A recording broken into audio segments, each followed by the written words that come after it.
السلام عليكم أحلى مشاهدين وأحلى متابعين في الدنيا، يا رب تكونوا بألف خير وسعادة. سامحوني أنا في رمضان مقصرة، ما باطلعش أرخّم عليكم كل يوم زي ما بارخّم عليكم، بس معلش يعني إن شاء الله بعد رمضان نكون كل يوم مع بعض بفيديو جديد، ونتكلم في كل الأخبار الجديدة وباطلع أرخّم عليكم كده كل فترة، كل كام يوم كده أطلع أرخّم عليكم شوية وأرغي معاكم وخلاص وأطمن عليكم وبرضه تطمنوا عليَّ، لإن رمضان بصراحة الوقت فيه ضيّق جدًا وصعب جدًا، بس كُلّه خير. قبل أي أخبار وقبل ما نتكلم في أي حاجة، طبعًا عايزين نقول لكابتن كريم فؤاد ألف مليون سلامة، إن شاء الله خير، ما تزعلش. الابتلاء من ربنا ده بيبقى فيه كرامات برضه، وبيبقى فيه حسنات كتير، وبيبقى فيه فائض من الحسنات، أنت شخص مُبتلى، واللي ربنا بيحبه بيبتليه. الموضوع صعب أنا عارفة جدًا، بس أنت راجل مؤمن،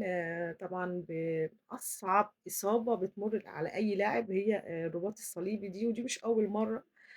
تحصل له في 3 سنين 3 رباط صليبي، الموضوع صعب بس إن شاء الله خير يا كابتن، وإن شاء الله تكون من الصابرين وتاخد أجر الصابرين، وأنا عارفة إن أنت إن شاء الله هتبقى راجل وهتعدّي الموضوع ده على خير وترجع لنا بألف سلامة إن شاء الله. ومعلش يا كيمو. طبعًا أهم خبر عايزة أبدأ بيه وهو خبر عقوبة الCAF على النادي الأهلي أو على جمهور النادي الأهلي، والأهلي هيتحرم من جمهوره، والجمهور الأهلي برضه هيتحرم من إنه يشجع لاعيبته في مباراة مهمة جدًا زي مباراة الترجي. العقوبة كانت مباراتين طبعًا، وكان في مباراة مع إيقاف التنفيذ، ومباراة هتتنفذ وهي على طول سريع كده، والعقوبات نزلت بسرعة ما اتأخرتش شهر كده زي عقوبات الجيش الملكي، الناس ما كانتش فاضية. فجات لي العقوبة دي في ثانية كده، حتى برضه الشكوى راحت بسرعة واتدرست بسرعة واتحسمت بسرعة، والعقوبة بسرعة عشان نلحق قبل مباراة الترجي، والأهلي يتحرم من جمهوره بفعل فاعل. طبعًا نادي الجيش الملكي ليه ضهر، ليه ضهر في الاتحاد يعني مش الدنيا مش سايبة كده، مش زي النادي الأهلي الغلبان ده اللي ما لوش حد يسأل عنه ده. ولكن طبعًا الإدارة كانت مقصرة قولًا واحدًا. قبل ما أقول تأثير الإدارة قُلت لكم إن هيحصل عقوبات، الناس كلّها قالت لأ، اللائحة ما بتقولش كده وما فيش عقوبات، الكلام ده لو في وقع قبل كده والحكاية والرواية لأ، أنا كنت متأكدة إن هتحصل عقوبات وقف ماتشات للنادي الأهلي وجمهور النادي الأهلي غير العقوبة المادية، لإن ده تحسّه كده متضبّط، يعني هي مترتّبة، بس ما علينا. مش هنفترض سوء النية خالص، إحنا خالص مش عندنا سوء نية خالص نهائي، ولكن ده اللي حصل، وإدارة النادي الأهلي زي ما قُلت لكم كانت مقصّرة، طبعًا الشكوى اتقدمت متأخّر، اتقدمت بشكل خاطئ، مش بالشكل الصحيح اللي الناس كلّها عارفاه، واللي أكيد إدارة النادي الأهلي عارفاه، حتى الشكوى اتقدمت فيها كلام عادي جدًا، ما فيهوش رَد قوي، وما فيش دفاع قوي عن جمهورك اللي أنت محتاج له وبتنادي بيه. أنتم مقصّرين زي ما أنتم مقصّرين في حاجات كتير أوي، زي ما أنتم مقصّرين في حقكم وفي هيبة النادي الأهلي، في شكل النادي الأهلي، الناس بتهين النادي الأهلي، بيشتموه، بيشتموا جمهوره وبيهينوك ويتفّوا على الجمهور ويرموا الكورة في وش الجمهور، زي الإداري بتاع نادي المقاولين اللي قعد يقولوا أنتم فرقة مَلْط ومسك الكورة شاطها كده في وش الجمهور، ويرجعوا يقولوا جمهور الأهلي اللي مش مؤدّب. جمهور الأهلي اللي بيشتم، جمهور الأهلي اللي ما أعرفش بيعمل إيه، طب ما أنتم شايفين اللي بيحصل، أنتم بقى بتعملوا إيه؟ يعني بتتشتموا بألفاظ بذيئة من ناس المفروض إن هم ناس محترمين، وفي ماتش إحنا مش طرف فيه، يعني الزمالك وبيراميدز بيلعبوا يطلع الناس يشتمونا ويقولوا ألفاظ، ألفاظ، يعني مش بيشتموا كده الشتايم العادية دي أنتم ما بتفهموش كورة والّا أنتم اللعيبة كسروا، لأ بيقولوا ألفاظ للأسف الشديد. وأنتم عادي، ما بتردوش، ولا بشكل رسمي ولا بشكل إعلامي ولا بيانات ولا احتجاجات ولا أي حاجة. الراجل يشتمنا برضه واللعيب يتِف علينا، كُلّه عادي عندكم بقى الموضوع بالنسبة لكم عادي زي ما تكونوا أنتم اتعودتوا إن أنتم تتشتموا عادي. حاجة مستفزة، فما نرجعش بقى نلوم على الجمهور، ما مش يعني مش هيبقى كلّه بقى مش هيبقى كلّه ضرب، ضرب بقى خلاص، يعني الموضوع بقى صعب. ما علينا، وخلاص العقوبة اتحددت، وإن شاء الله بقى هتلعبوا من غير جمهور في ماتش الترجي، ما فيش ضغط، ما فيش جمهور يضغط عليكم، ولا فيش حد يشتم، ولا حد يشتم اللعيبة، ولا حد يضايقكم، ولا حد يزعّلكم، هتلعبوا والمدرجات فاضية خالص كده بتصفّر، ما فيش أي صوت. وإن شاء الله تشوف بقى هنعمل إيه، ونرُد بقى بشكل فني طالما مش عارفين نرُد بشكل رسمي ولا حتى بشكل إعلامي على اللي بيحصل في النادي الأهلي وجمهوره، تمام؟ طبعًا مباراة المقاولين وكانت مباراة مهمة جدًا وكسبنا 3-1 والناس كلّها كانت مبسوطة بالنتيجة والدنيا كانت جميلة و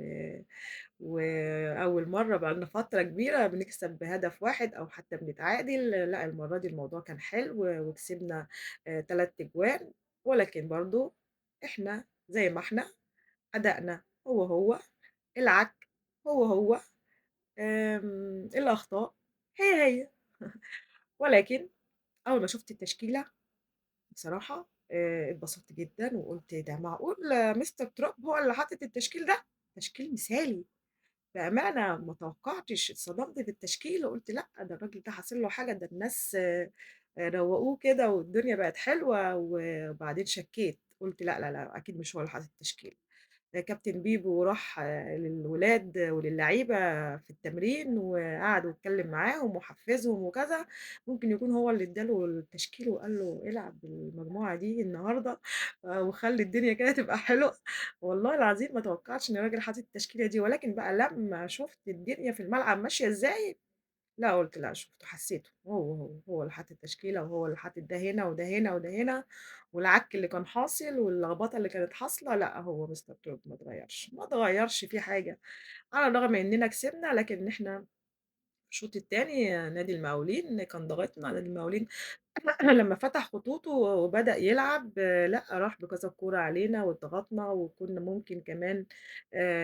نتعادل، في جون اتحسب تسلل وفي جون اتحسب وكان ممكن أجوان تانية، والدنيا برضه ما كانتش ماشية أحسن حاجة، خصوصًا بعد ما هو عمل التبديلات الجميلة اللذيذة اللطيفة بتاعته وفضّى نُص الملعب خالص عشان بقى لعيبة المقاولين تاخد راحتها ويفتحوا خطوطهم ويلعبوا ويبانوا إن هم شكلهم حلو وأحسن مننا، لحد إمتى هيفضل الأداء متراجع مش عارفين، ولكننا لحد الآن بنقول النتيجة أهم وال3 نُقط أهم، عندنا مباراة الحرس برضه محتاجين ال3 نُقط، ما فيش عندنا رفاهية ضياع النُقط بعد كده خلاص، ولكن الموضوع يمكن يكون ماشي في السكة الأفضل، إن شاء الله يكون ماشي في السكة الأفضل، ولكن عندي اعتراض وعندي مشكلة مع الناس اللي هي يعني بتوع الجهاز الفني اللي هم بيأهّلوا اللعيبة، اللي هم مسؤولين عن البدني، محلّل الأداء، المُعِد البدني، في مشاكل في الإصابات، اللعيبة المُجهدة، اللعيبة اللي ما بتجهزش صح للمباريات، اللعيبة اللي رجليها حاسة إن فيها رمل، ما بتقدرش تجري، اللعيبة اللي بتلعب على الواقف، اللعيبة اللي بتنزل تلعب 5 دقايق وتنهج، اللعيبة اللي بتتصاب واللي إصابتها بتتكرر. دي كلّها كمان مسؤوليات المفروض الإدارة تتكلّم فيها، ما هو ده برضه اللي بيبيّن شكلك وِحِش وبيطلّع شكلك وِحِش، ده اللي بيخلّيك لو أنت دخل فيك جون ما بتعرفش تعوّض غير بصعوبة، ده اللي بيخلّيك إن أنت لو جِبت جون بتنام وتريّح لإنّك ما صدّقت إن أنت جِبت جون، ده اللي بيخلّيك ممكن يضيّع منّك نقاط وأنت ما عندكش رفاهية ضياع النقاط، في المفروض يحصل ثورة في الجهاز الفني كلّه، كلّه. مش هنقدر نمشّي المدرب، لكن نقدر نصلّح، نقدر نغيّر حتى حاجة كده تضبط الدنيا يا جماعة، حتى البدني بتاعنا يكون شوية يعوّض الخلل اللي في الأداء، يعوّض مشاكل المدرب اللي هو مثلًا ممكن يحُط لعيب مش في مكانه، فما يلعبش مرتاح، ممكن يكون في لعيب قليل مستواه، فاللعيب اللي جنبه يشيله، يعني لازم في حاجة تحصل بقى، علشان نقدر نكمّل في الأدوار اللي جاية، لإن الأدوار اللي جاية هتبقى صعبة جدًا. وطبعًا أنا عشان طالعة أرخّم عليكم رخومة صغنونة قد كده مش هاطوّل، وإن شاء الله أقابلكم بعد مباراة الحرس وتكونوا بألف خير وسعادة وتصبحوا على ألف خير.